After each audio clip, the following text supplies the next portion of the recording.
Okay, hello everybody. Today I want to read from the Diaries of Ernest SATOW, British Envoy in Peking, 1900 to 1906, Volume 1, which is, as you can see, it's a paperback, also available in Kindle format. So I'm going to read the introduction by Dr J.E. Hoare, who has supported my efforts for many years. So here we go. Introduction. Sir Ernest SATOW's appointment as Minister to Tokyo in 1895 was understandable in terms of his background and skills. He was the foremost scholar of Japanese to have emerged from the Japan Consular Service, which he had joined in 1862. Although subsequently given diplomatic status and eventually to serve as minister in Thailand, Siam, Uruguay, and Morocco, in the eyes of the Foreign Office, he remained above all an expert on Japan, and with Britain's relations expected to move to a new level after the Anglo-Japanese Treaty of Commerce and Navigation of 1894, it made sense to have SATOW in Japan. From a personal point of view, too, Japan seemed an obvious choice. SATOW's Japanese family, although not formally acknowledged, was important to him, while his many friends from his earlier years in the country now occupied important positions. With his command of Japanese, he would be able to make good use of these connections in subsequent years. He does not seem to have enjoyed his earlier ministerial postings in Bangkok, Montevideo, and Tangier, and in any case, he would have been aware that, with his relatively low family and consular background, he would not progress very far in the still heavily aristocratic diplomatic service. It was significant that when applying to the Treasury for a pension for SATOW in autumn 1906, the Foreign Office noted that he had served at two first-class posts, Tokyo and Peking. Yet he was not the obvious choice for the Peking embassy in 1900. He had never served in China, despite a brief stay there as a student interpreter on the way to the Japan Consular Service in January to September 1862.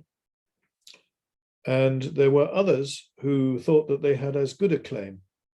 Some were suspicious of his scholarly interests, which seemed to point to a less than robust approach to Asians. SATOW had acquired a reputation of being out of sympathy with the tough policies associated with his former chief in Tokyo, Sir Harry Parkes, the darling of the treaty ports. Whereas Parkes had believed that a constant show of force was necessary in dealing with Orientals, SATOW favored a polite and less blustering approach. He was very much a product of his period, for example, in his lack of doubt that China should be punished for the imperial support for the Boxer uprising, but he also believed in good manners and diplomatic proprieties, and that the Chinese had rights as well. In the Chinese treaty ports and among their representatives in Britain, it was also believed that SATOW would be less willing than some of his predecessors to support British merchants' interests. And when his proposed appointment to Peking became public knowledge, there was a brief campaign among some old China hands to object. This came to nothing, but the suspicions remained. SATOW, for his part, was well aware that the China Post, given Britain's large commercial interests in the country, the great number of Britons who resided there, and their dominance of the treaty ports, would be a more challenging appointment than Tokyo. There was also a much larger and more widely spread consular service to manage. When SATOW was approached about the Peking post, the Boxer uprising was scarcely more than a small cloud on the horizon. By midsummer 1900, that had changed. The attacks on foreigners and the siege of the legations from 20th of June to 14th of August increased the importance of SATOW's appointment. His predecessor, Sir Claude MacDonald, who had played a major role during the siege, was due to go to Tokyo, but for a time there were doubts about whether he and his colleagues had survived the siege. If this had happened, SATOW, like the senior officers in the Foreign Office, was prepared to punish severely the Chinese court and others involved. Despite his previous strong views about Sahari parks, in July 1900, SATOW wrote that the old gunboat policy was the right one. He would modify this view once he was in China. MacDonald survived and went directly to Tokyo in early autumn 1900. After a hectic social and family round in Britain, SATOW left for China with stops in the United States, Canada, and Japan, where he was warmly welcomed by his former colleagues. He arrived in China in late September 1900. After a brief stop in Shanghai, he moved up to Peking and began work. He was in a somewhat anomalous position, since he could not present his credentials as minister.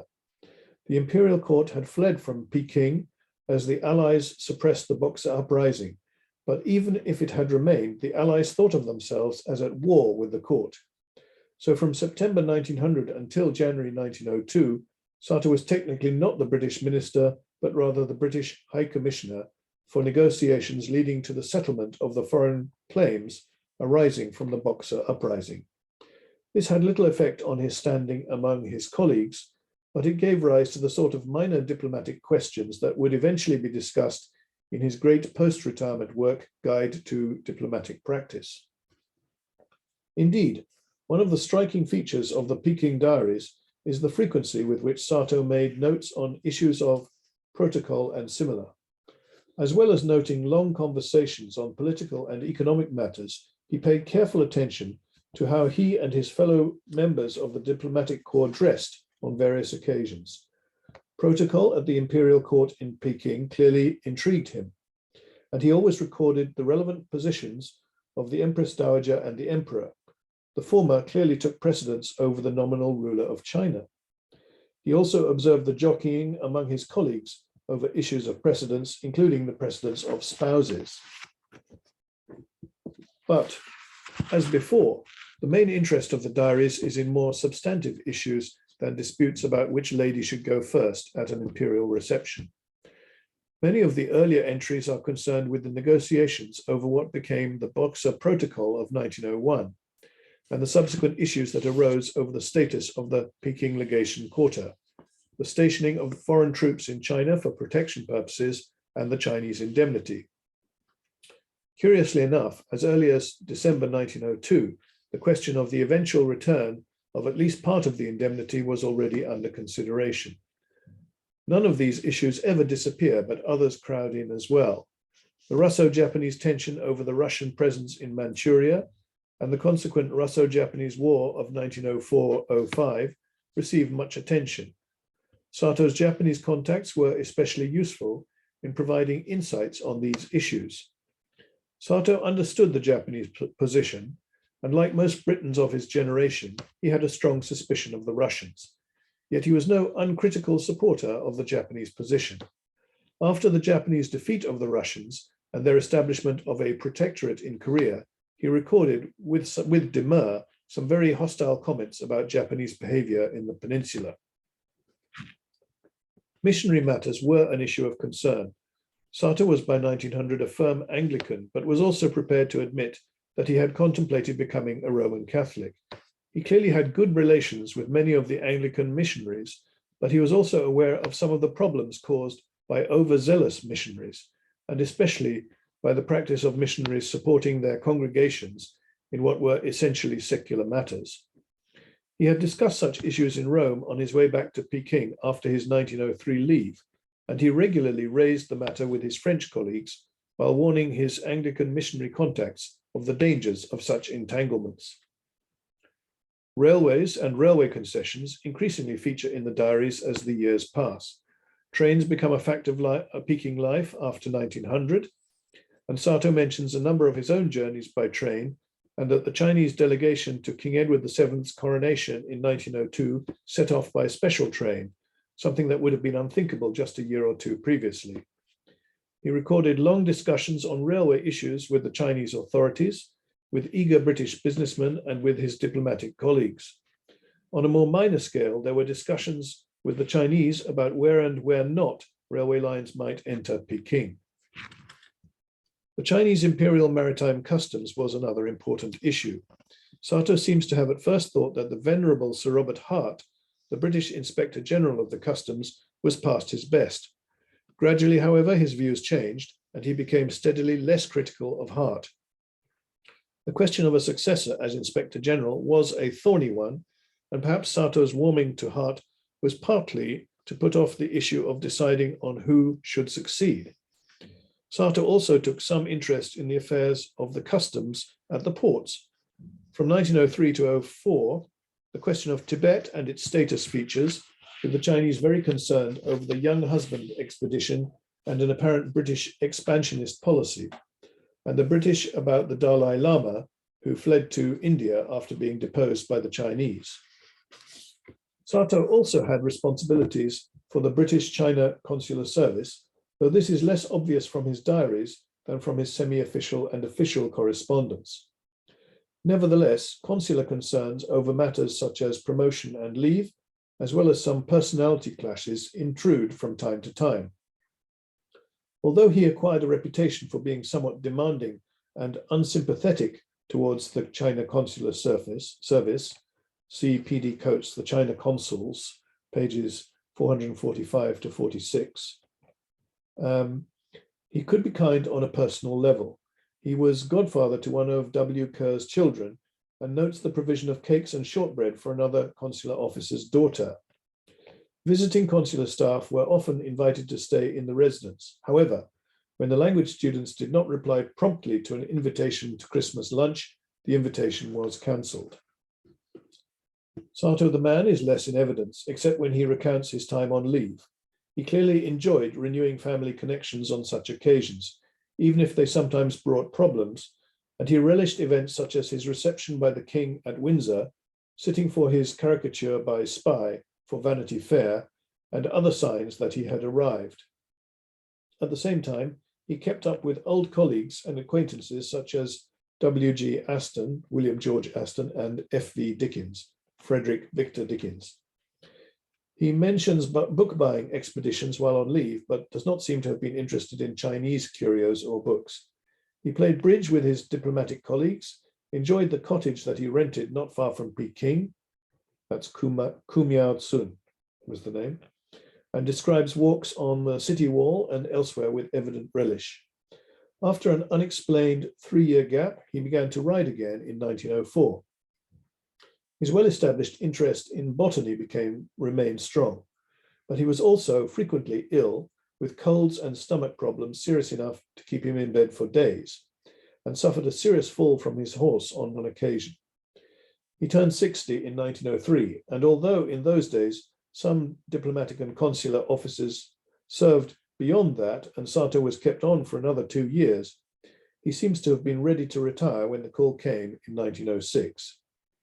He had not become as attached to the Chinese as he had to the Japanese, and there were other things to do. Although some scholars have regretted that SATOW's evident skills were not again deployed in a diplomatic role, there can be little doubt that his time as British representative at the Second International Peace Conference at The Hague in 1907 provided an important and useful service to his country. See the article by Nigel Brayley, Sir Ernest SATOW and the 1907 Second Peace Conference in Diplomacy and Statecraft, Volume 13, Number 2, June 2002, pages 201 to 228, published by Frank Cass of London. That was Jim's footnote. SATOW's Japanese language skills, honed over his long residence in Japan, were the envy of his colleagues and a source of great admiration and wonderment to the Japanese themselves. He was without doubt the most talented linguist in the Japan Consular Service, and probably in the whole foreign community. In the Peking Diaries, we find several names written by him in the original Chinese characters, many of which are not used in Japanese. He was also surely able to read complex Chinese documents on his own. It is not clear, however, whether he had a reasonable command of spoken Chinese. It seems likely that he relied to a fair degree on his Chinese secretary and assistants as interpreters, if only to give himself time to think. Scholars of East Asian history have long used SATOW's diaries, but hitherto there has been limited access to them. In a most welcome development, Ian Ruxton and his publishers have now made this valuable resource available to a much wider audience. I suspect that SATOW, who made careful arrangements for the preservation of his official papers, would have been pleased. J.E. Hoare, HM Diplomatic Service, 1969 to 2003. And this was actually published in, let's see if we can find it.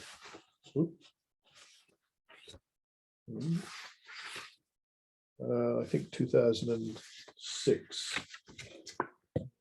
Anyway, it's still available from Amazon and from lulu.com. There we are, that's it. Thank you very much for listening, and I will end there.